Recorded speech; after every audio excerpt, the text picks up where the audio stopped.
ശരിക്കും പറഞ്ഞാൽ പ്രകൃതിപരമായി അതേപോലെ തന്നെ പല അനാരോഗ്യങ്ങളും പ്രശ്നങ്ങളും എന്താ പറയുക കുറേ നേരിട്ട ഒരു സമയമായിരുന്നു കഴിഞ്ഞ ഒരു 4-5 വർഷം എന്ന് പറഞ്ഞു കഴിഞ്ഞാൽ.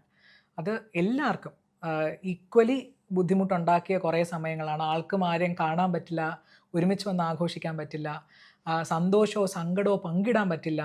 ആ ദുഃഖം ശരിക്കും പങ്കിടുക, സന്തോഷം പങ്കിടുക രണ്ടും വളരെ ആവശ്യമാണല്ലോ നമ്മുടെ നിലനിൽപ്പിനും നമ്മുടെ വളർച്ചയ്ക്കും.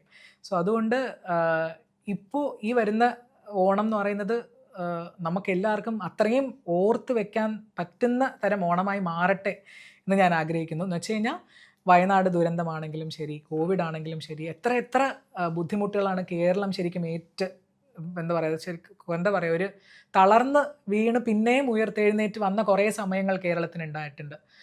നമ്മൾ എല്ലാവരും ഒരുമിച്ച് ദുഃഖിച്ചും സങ്കടപ്പെട്ടും വരുന്ന കുറേ മൊമെൻറ്റ്സ് ആണ്. നേരത്തെ അമ്മ പറഞ്ഞ പോലെ അത്രയും ദുഃഖങ്ങൾ കഴിഞ്ഞൊരു സന്തോഷം നമ്മൾ ആഘോഷിക്കണം. പല കാര്യങ്ങളിലും ആൾക്കാർ ഒരുമിച്ച് വരുന്നത് ബുദ്ധിമുട്ടിൻ്റെ സമയത്ത് മാത്രമല്ല, സന്തോഷത്തിൻ്റെ സമയത്തും ആൾക്കാർ ഒരുമിച്ച് വരണം, ആഘോഷിക്കണം. ജീവിതത്തിൽ ആ ഒരു ഭാഗം ഉണ്ടെന്നുള്ളത് നമ്മൾ എത്രമാത്രം തിരിച്ചറിയുന്നോ, എത്രമാത്രം സെലിബ്രേറ്റ് ചെയ്യുന്നോ, ആ മൊമെൻറ്റ്സ് നമ്മൾ ഒത്തിരി കാലത്തേക്ക് നമ്മൾ ഓർത്ത് വയ്ക്കും. സോ അതുകൊണ്ട് അങ്ങനത്തെ ഓർത്ത് വയ്ക്കാൻ പറ്റുന്ന ആൻഡ് സെലിബ്രേറ്റ് ചെയ്യാൻ പറ്റുന്ന ഒരു ഓണമായി തീരട്ടെ എല്ലാവർക്കും എന്ന് ഹൃദയപൂർവ്വം ഞാൻ ആഗ്രഹിക്കുന്നു, ആശംസിക്കുന്നു.